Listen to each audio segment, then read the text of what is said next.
આ વ્યવહાર વ્યવહાર અસરતાલ થી કરવામાં વાંધો નથી, પણ નિશ્ચય તો આપણે પોતાનો જ કરવો પડશે ને. સમજ્યા નહીં કે છે વ્યવહાર એટલે શું? અત્યારે તમે અસરતલાલ ના નામથી બધું કરો છો, બધું અસરતલાલ નામથી ધર્મ કરો છો, એ બધું અસરતલાલ નામથી. હવે અસરતલાલ તો એક નામ છે, આપણું ઓળખવાનું સાધન છે.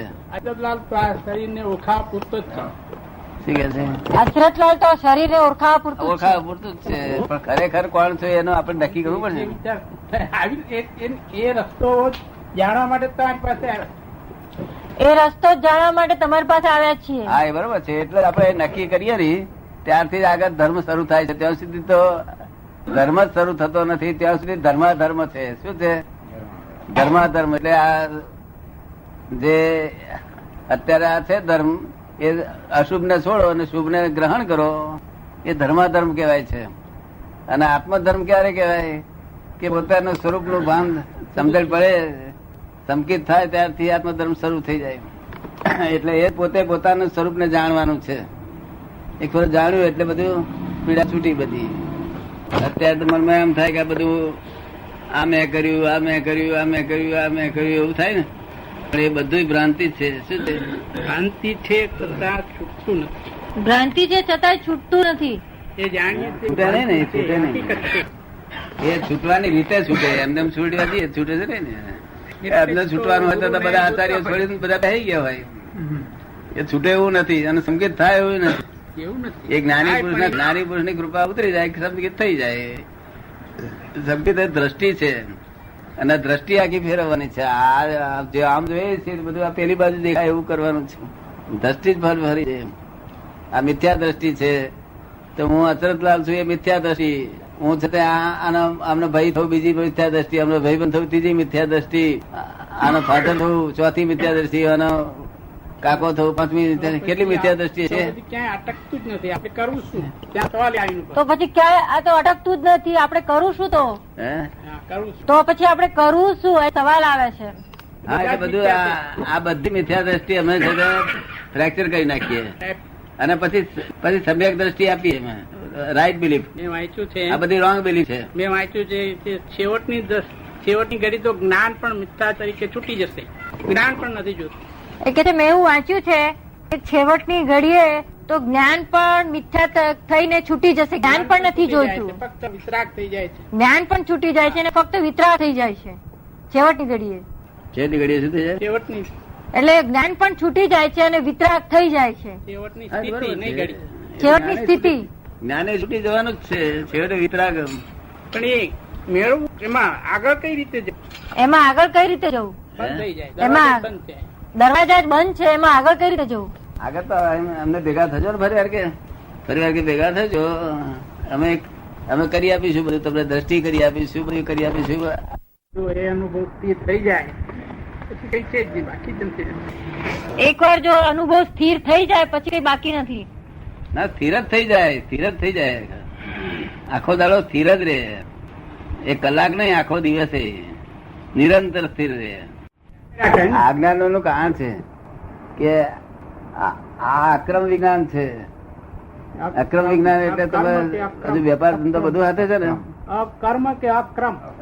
અકર્મ કે અક્રમ? અક્રમ. ક્રમ એટલે જેનો ક્રમ નથી. અક્રમ. અક્રમ એટલે જેની ક્રમ નથી, ગણતરી. આ અક્રમ વિજ્ઞાન છે એટલે જલ્દી એટલું સંકેત થાય જ નહીં. તો ક્રમિક માર્ગમાં તો સંકેત થાય એવું છે જ નહીં. ક્રમ એટલે જલ્દી. આ ક્રમિક માર્ગ છે. ક્રમિક એટલે step by step, step by step, step by step જપ તપ બધું કર્યા કરો, ઉપવાસ કરો. એ વાત બરાબર. અને આક્રમ એટલે લિફ્ટ માર્ગ. એટલે અહીંયા આગળ સાથે ઝપાટા બંધ થઈ જાય, પછી આજ્ઞામાં રહેવાનું એટલા જ માટે કે લિફ્ટમાં બેસતી વખતે જો કદી આગો પાછો હાથ કરે તો મુશ્કેલી મૂકી જાય ને. આપે કહ્યું અનુભવ થઈ જાય, અનુભવ થઈ જાય એટલે લિફ્ટ માંથી 5મી માળે પહોંચી ગયો. અનુભવ થઈ ગયો એટલે લિફ્ટ માંથી ઠેઠ ઉપર પહોંચી ગયો. એ આપે કહ્યું કે અનુભવ થઈ જાય એટલે અનુભવ થઈ જાય એટલે લિફ્ટમાંથી ઠેઠ 5મે માળે પહોંચી જાય. અનુભવ થઈ ગયો એટલે દેહાધ્યાસ છૂટી ગયો, દેહાધ્યાસ છૂટી ગયો એટલે કર્મ બધા તો અટકી ગયો, એને સંવર રે. પછી શું જોઈએ? શું ફક્ત આ ત્યાગ કર્યો નતો એટલા માટે અમારે આ એવું છે ને, ક્રમિક માર્ગમાં ત્યાગ કરવો પડે. અને આમાં ત્યાગ ન કરવો પડે એના માટે મારી આજ્ઞા આપવાની હોય છે.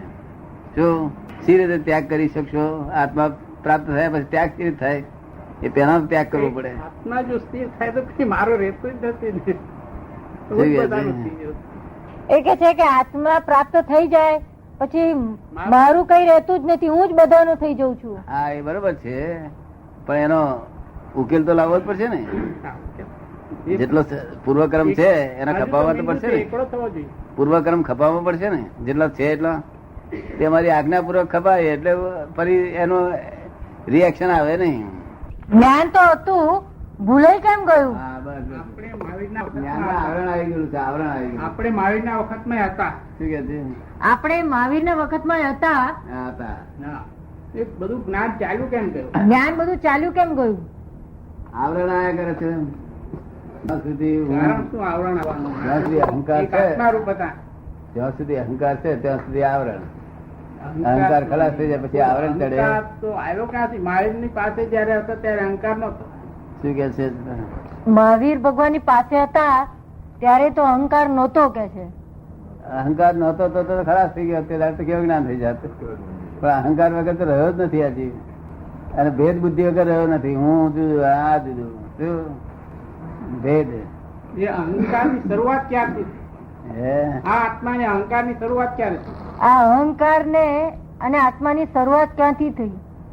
અહંકાર ને આત્માને અહંકારની શરૂઆત કઈથી થઈ? એને બિગિનિંગ ક્યાં આગળ? આત્મા તો આત્મા જ છે, પણ આપણે જે પોતાનું સ્વરૂપ, જેમ એક માણસ ને દારૂ પીએ, એક સારો માણસ હોય, શેઠ હોય, અને દારૂ પીએ ત્યાર પછી જુદી જાતનું બોલે કે ના બોલે? ક્યારથી શરૂઆત થઈ? એની શરૂઆત ક્યારથી થઈ? દારૂનો અમલ થયો ત્યારથી. એવી રીતે આ સંસારમાં બધા પરદ્રવ્યોનો અમલ થયો ત્યારથી આની શરૂઆત થયેલી છે. પરદ્રવ્યોનો અમલ ઉડતરી જશે એટલે પછી થઈ રહી ખલાસ થઈ ગઈ. પરદ્રવ્યો છે બીજા, તો બધા જ પગ છે. હે, સિવાય આત્મા આત્મા બધું જ સિવાય પગ. બીજા 5 દ્રવ્યો છે. પરદ્રવ્ય છે તેના અમલ થી આ બધું થયું છે. જેમ પેલા શેઠ ને દારૂ ના અમલ થી થાય એ જે અમલ ના હોય દારૂ નો એટલે પછી અત્યારે તેના તે જ અહંકાર હોય ત્યાંથી આવરણ સયાજ કરે. આભારમાં અહંકાર ના હોય તો બુદ્ધિ ના હોય જોડે જોડે. શું ના હોય? અહંકાર તો ના હોય પણ જોડે જોડે બુદ્ધિ ના હોય. અહંકાર ને બુદ્ધિ ની જરૂર પડે છે. એ બેને સંબંધ છે. બેને એક હોય તો બીજું હોય, બીજું હોય તો ત્રીજું. એક હોય અહંકાર ને બુદ્ધિ નો સંબંધ છે. સાથે જ રહે છે. એટલે અમારો અહંકાર જતો ને ત્યારે બુદ્ધિ એવું જતી રહી. એટલે અમે અભૂત કહેવાય, અમારા બુદ્ધિ ના હોય. પરમ જ્ઞાન જ્ઞાન હોય પણ. આ સ્વયં પ્રકાશ જ્ઞાન, ડિરેક્ટ જ્ઞાન. અને બુદ્ધિ એ ઇન્ડિરેક્ટ જ્ઞાન છે. ઇનડિરેક્ટ જ્ઞાન, એ જ્ઞાનનો નીચેનો પ્રકાર. ઇનડિરેક્ટ જ્ઞાન. એ ઇનડિરેક્ટ જ્ઞાન ના હોય, અમારા ડિરેક્ટ જ્ઞાન હોય. સીધું સ્વયં પ્રકાશ. ડાયરેક્ટ જ્ઞાન કેટલું જોઈ શકે? ક્યાં સુધી જોઈ શકે? શું કે છે? ડિરેક્ટ જ્ઞાન કેટલું જોઈ શકે? હે, ડિરેક્ટ જ્ઞાન છે તે કેટલું જોઈ શકે? ક્યાં સુધીનું જોઈ શકે? ડિરેક્ટ જ્ઞાન તો જેટલો પ્રકાશ પામે, જેટલો આવરણ ખસે ડિરેક્ટ જ્ઞાન નું, એટલું છે તે કેવું જ્ઞાન સુધી પહોંચે એટલે આખું બધું જગત જોઈ શકે, બધું બ્રહ્માંડ જોઈ શકે. તો એનો તો પાર જ ના આવે ને. પણ ડિરેક્ટ જ્ઞાન અને ઇનડિરેક્ટ જ્ઞાનમાં ફેર એટલો જ કે ઇનડિરેક્ટ જ્ઞાન બધું અહંકાર વાળું હોય અને ડિરેક્ટ જ્ઞાન નિરહંકારી હોય. થોડું હોય પણ નિરહંકારી હોય. ડિરેક્ટ જ્ઞાન થોડું હોય તોય નિરહંકારી હોય. પછી જેમ વધતું જાય તેની વાત જુદી છે. પછી કેવું જ્ઞાન થાય? જેને ડિરેક્ટ જ્ઞાન થયું છે તેને કેવું જ્ઞાન શું હોય છે એ ખબર પડી જાય. કેવું જ્ઞાનમાં શું દશા થાય, કેવું દેખાય, બધું દેખાય, બધું ખબર પડી જાય. એ બીજાને સમજાવી નથી શકતા. હે, એ બીજાને સમજાઈ શકાય નહીં એમ. ના, એ સમજાઈ શકાય ને. એવું છે ને, સમજાય કેટલુંક વાત સમજાઈ શકાય, કેટલીક સમજાવી પૂરી ના સમજાઈ શકાય. તમારે પહોંચે નહીં બધી વાત. તમારે પહોંચે નહીં ને બધી વાત. તમે ના સમજી શકો એમ. શું? એ બુદ્ધિ ગમ્ય વિષય નથી, માટે પહોંચે નહીં. હા, એટલે સંજ્ઞા આપીને સમજાવવી પડે. એના જેવી સંજ્ઞા આપીને સમજાવવી પડે. ગુરુ થકી તો સમજાવી શકાય. ગુરુના આશીર્વાદથી ગુરુ થકી સમજાવી શકાય. ગુરુની કૃપા. કૃપાળુદાસ પુસ્તક વાંચ્યા છે? કૃપાળુદાસ પુસ્તક વાંચ્યા? અન્ય માર્ગ છોડી અને મોક્ષ માર્ગ માટે જ વાત કરી છે. અન્ય માર્ગ છોડી જ દે છે. જયારે આપણા શાસ્ત્રોમાં બધા માર્ગો છે, કારણ કે સર્વસામાન્ય બધાના માટે છે ને શાસ્ત્ર. આપણે કયો માર્ગ હે? ગ્રહણ કરો? આપણે કયો કયો માર્ગ હોય એમાં આપણે મોક્ષ માર્ગ કયો? જ- મોક્ષ માર્ગ જ ગ્રહણ કરવા જેવું. કપાલદેવ કહ્યું છે ને કે આમ જ ચાલો, આ નથી, આ તો હવે આ દુષ્મકાળ છે, પછી આગળ દુશ્મન આવવાનો છે. પછી દરેક શાસ્ત્રોમાં આગળ ભયંકર દુઃખોની યાતનાઓનો ટાઈમ આવી ગયો. સંસારીઓને મોક્ષ માર્ગ કઈ રીતે પકડે? હે સંસારીઓને મોક્ષ માર્ગ કઈ રીતે? સંસારીઓને મોક્ષ માર્ગ કઈ રીતે મળે? સંસારીઓને શું? મોક્ષ માર્ગ કઈ રીતે મળે? સંસારીઓમાં આપણા લોકો જે સંસારીઓ કે છે ને તે ભગવાનની ભાષા નથી, આપણા લોકોની ભાષા, લોક ભાષા છે. ભગવાને તો શું વ્યાખ્યા કરી કે આ બે પ્રકારના છે જીવ કે છે. એક સંસારી છે ને એક અસંસારી છે. શું કે છે? અસંસારી સિદ્ધ સંસારી છે એમ માની કાર્ય રૂપે એનો આરોપ કર્યો છે. આપ સમજવા આવ્યું? એટલે આ સાધુઓમાં જે કોઈ સંકેત થયું હોય તેને એમ જ ગણાય. જો બાકી બીજું બધું સંસારી જ છે. આ તો આપણા લૌકિક ભાષામાં એમ કહેવાય છે કે આ સંસારી ને આ સંસારી ન હોય, ના સંસારી જ છે. દેહધારી માત્ર સંસારી. કેટલો ભાગ બાદ? કે જેને સંકેત થયેલું, દ્રષ્ટિ બદલાઈ હોય ત્યાંથી બાદ. સંસારીઓમાં સંકેત હોય એટલા બાદ. હે સંસારીઓમાં જેટલાને સંકેત થયું એટલા બાદ. સંસારીઓમાં જેટલાને સંકિત થયું એટલા બાદ એમ. હે સંસારીઓમાં જેટલાને સંકિત થયું હોય એટલા જ બાદ એમ. હા, સંસારીમાં સંકેત થયેલું હોય, ગમે ત્યારે સંકેત થયેલું હોય. ગ્રહસ્થ લિંગમાં સંકેત થાય. ભગવાનને એવું નિયમ નથી. ગ્રહસ્થ લિંગમાં કેવું જ્ઞાન થાય છે. જો એટલે કશું એવું કશું છે નહીં. ફક્ત આ સાથી લોકોએ ત્યાગી માર્ગ વખાણેલો કે તે માર્ગે જતા પરિગ્રહ ઓછો થવાથી શાંતિ વધારે છે. શું પરિગ્રહ ઓછો? આજે પરિગ્રહ ઓછો હે? દેખાતો નથી. આજે પરિગ્રહ ઓછો દેખાતો નથી. આજે પરિગ્રહ ઓછો નથી આજે દેખાતો. તો જ નથી ને, બહુ પરિગ્રહ ખલાસ એવો છે. બરાબર ને? આ તો આ ગાઢ મિથ્યાત્વ દશામાં છે. શું મિથ્યાત્વ દશામાં છે? સાધુ તો કોનું નામ કહેવાય? બહુ સરળ હોય. શું આગ્રહી ના હોય, દુરાગ્રહી ના હોય, જયારે રાગદ્વેષ ઓછા હોય, મંદ થઈ ગયેલા હોય. શું આમાં સાધુઓનો દોષ નથી, એમાં ત્યાગીનો દોષ નથી. જ્ઞાન મળ્યું નથી ને, જેવું જ્ઞાન મળે એવું થઈ જાય. જ્ઞાન જ સીધું મળ્યું નહીં એટલે શું થાય? જ્ઞાન તો અંદરની વસ્તુ છે. હે? જ્ઞાન તો અંદરની વસ્તુ છે. હા, પણ બહારથી એનો સહયોગ નિમિત્ત પ્રાપ્ત થવું જોઈએ ને. નિમિત્ત અંદર ઉપાદાન છે, નિમિત્ત ભેગું થયા સિવાય ઉપાદાન જાગ્રત ના થાય. એટલે નિમિત્ત ભેગું થયા સિવાય ના. શાસ્ત્ર જ્ઞાન છે બધાને, પણ આત્મજ્ઞાન દ્રષ્ટિ ફરી હોય નથી. જ્ઞાન વાત તો સાધુઓ કરતા ઘણા બ્રાહ્મણો પંડિતો પાસે વધુ છે. હે શાસ્ત્ર જ્ઞાન તો સાધુઓ કરતા પણ ઘણા બ્રાહ્મણો અને પંડિતો પાસે વધારે છે. હા, હોય ને, હોય. ના કેમ હોય? અત્યારે એ શાસ્ત્ર જ્ઞાન છે તે આધારે અમારી પરીક્ષા કરી શકે કે આ પૂરા જ્ઞાની છે કેટલા જ્ઞાની છે. પરીક્ષા કરતા ના આવડે, પણ એ પોતે જ્ઞાની નહીં. પરીક્ષક છતાં જ્ઞાની. હા, એ અમારી પરીક્ષા કરી શકે. એ જ્ઞાન કેવું છે કે આપણને ક્યાં સુધી બતાવે છે કે સાકર ગળી છે. શું કે છે? બરાબર છે. એનો અનુભવ નથી. હા, અનુભવ નથી, પણ તમને સાકર ગળી છે એવું જ્ઞાન કરાવડાવે છે આપણને. એટલે પછી તમારું બધું છૂટું. સાકર ગળી છે, સાકર નો કેવો છે સ્વાદ? બહુ ગળ્યો, અત્યંત ગળ્યો સ્વાદ છે. તે ત્યાં સુધી જ્ઞાન શાસ્ત્ર કરાવડાવે છે. પણ પછી કોઈ પૂછે કે ગળ્યું એટલે શું, એ સમજાવો તો એ સી સમજાવી શકે. એટલે જે મોડા મૂકે ત્યારે ગળ્યું નું સમજાઈ શકે. આપ સમજો ને? એટલે અનુભવ જ્ઞાન જોઈએ. નહીં તો ત્યાં સુધી ગળ્યું છે એવું બધા જાણી ગયા છે. આ બહુ જ ગળ્યું છે.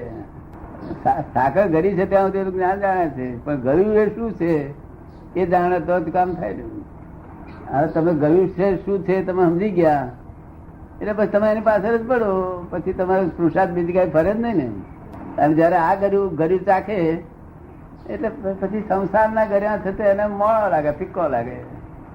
આ જયારે ગળ્યું ચાખશે તે ત્યારે સંસારનું ગળ્યું, બધી સંસારની ઇન્દ્રિયો જે છે જે ગળ્યા લાગે છે, મીઠા લાગે છે, એ બધા ફિક્કો લાગે, પછી ફિક્કો લાગે એટલે મેરેજ છૂટી જાય. એ તો બધું ભોગવા પછી ફીકા લાગવાના.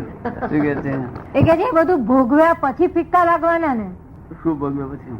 સંસારના બધા સુખો. આ જ્ઞાન જ્યારથી આ જ્ઞાન ચાકે, આ સ્વાદ ચાકે, ત્યારથી એને પેલું ફિક્કું લાગવા માંડે. ફિક્કું લાગવા માંડે એટલે એને છોડવાની કઈ જરૂર ઈચ્છા રહે એને મેરેજ આપોઆપ છૂટી જાય. એમના 3 સાડીઓ દીક્ષા જય લે છે એટલે જાય છે. ભગવાન ની દીક્ષા તો દીક્ષા આપે ને ત્યારે હાથે દ્રષ્ટિ ફરી જાય. અમે દીક્ષા જ આપીએ છીએ ને, અમે બીજું શું કરીએ છીએ? હા, આપણે દીક્ષા અમે દીક્ષા જ આપીએ છીએ.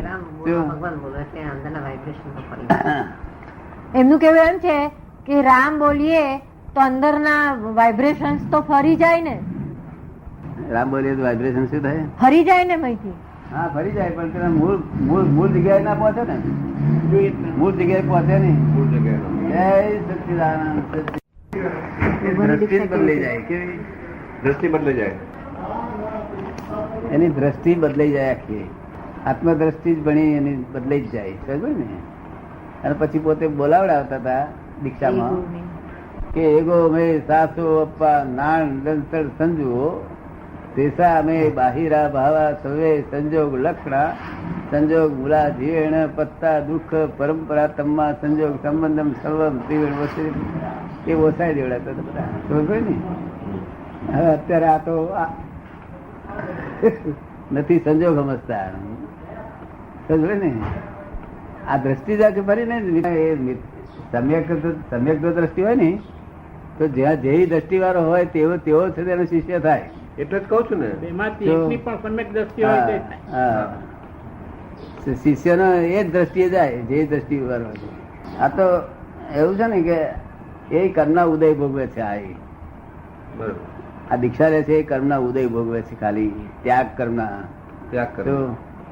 તે એમાં કર્મના ઉદય ભોગમાં નર્યા કસાય ને મારી ભોંકડે અજ્ઞાનતા છે ને એને દરેક કસાય નું વાતાવરણ જામેલું હોય. તો માન અપમાન ની બહુ પડેલી હોય, એ બધી એની જ પડેલી હોય. આખો દાડો જૈના જ માન અપમાન ની કરવામાં આવે છે.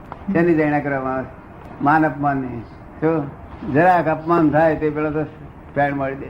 એટલે આને ભગવાનનો ધર્મ કહેવાય જ નહીં. આને કસાય નથી જતા ને એટલે એ હિસાબે તો પણ સંસારમાં જે ક્યાંય વખત ધર્મ. ક્યાંય નહીં. પણ જે વખતે કંટ્રોલમાં જે અનાજ મળે તે ખાવું જ પડે ને. લોકોને છૂટકો જ નહીં ને. લોકોને કસાય જ વધુમાં વધુ પ્રિય શું છે. કે છે? લોકોને કષાયો જ વધુમાં વધુ પ્રિય થયા. છે. કસાયો બધું વધુ ને વધુ પ્રિય જ છે, વધુમાં વધુ કષાયો જ પ્રિય છે. એ તો મૂળ ધંધો જ વેપારનો કસાય નો જ વેપાર છે ને. કસાયો ખરી રીતે પ્રિય ના હોય પણ અજ્ઞાનતાથી પ્રિય થઈ પડ્યા. શું થયું? અજ્ઞાનતા થતી. ખરી રીતે કસાય એટલે શું? 5 વર્ષની મેં આત્માને દુઃખ થવું. 100 વર્ષ સુધી પ્રિય રહે. કસાય એટલે આત્માને પીડા કરનારી વસ્તુ, એ બધા કસાય કહેવાય. આત્માને જે પીડા કરે ને એ બધા કસાય તમે કહેવાય. સાચું જ્ઞાન સમજવા નથી માંગતા એટલે કસાય ક્યાંથી જાય તમારી પાસે? તો કસાય સાચા કસાય સાચા કેવી રીતે? આપણા જ્ઞાનમાં રહીએ એટલે કસાય સાચા થઈ ગયા. છૂટતું હશે એ જતું રહેશે. કેવી રીતે જાય? તમારે છોડવું નથી તો કેવી રીતે જશે?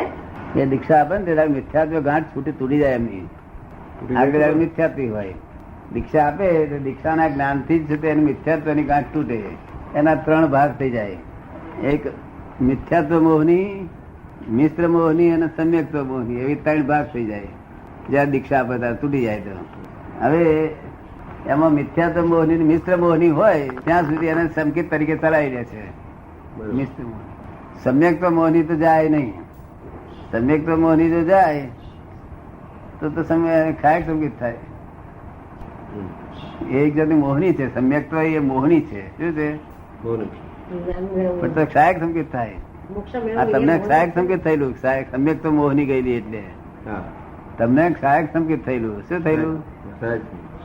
સમ્યક્ત્વ મોહની નો અર્થ શું છે કે એ કયા પ્રકારનો મોહ? આત્મા શું છે એ જ જાણવાનો મોહ. એને હા. નિરંતર આત્મા કેવો હશે ને શું હશે, કેવો હશે ને શું હશે, એ જ જાણ, એ જ વિચાર. શું એ પ્રકારનો મોહ ગણ્યો ભગવાને. બરોબર. એ જ જાણવું છે. હા. તો પછી શરીરને અને આત્માને શું સંબંધ રહેશે? હે?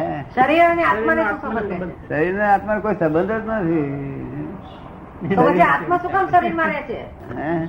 આત્મા તો પછી આત્મા શું કરે શરીરમાં રહે છે? શું કરે? તો એ પોતે રહેતો નથી, એ તો ફસાઈ ગયો છે. એ પાઈ ફસાયો તો છે. પછી એને નિર્લેપ કેમ કયો છે? છૂટવું કેમ તે જ છૂટાતું નથી, તેથી તો આ રસ્તા ખોળે ભર્યા આવે છે. કેમ કરીને છૂટાય આવે? નહીં પણ તો પછી એને નિર્લેપ કેમ કયો છે? તો પછી મૃત્યુ શા માટે આવે? તો પછી એને નિર્લેપ કેમ કહ્યો છે? છે તો નિર્લેપ, હા, તો પછી એની તો- છે તો નિર્લેપ, પણ એના માન્યતાથી બંધાઈ ગયો છે કે મને આ શું નામ તમારું? હીરાબેન. હીરાબેન.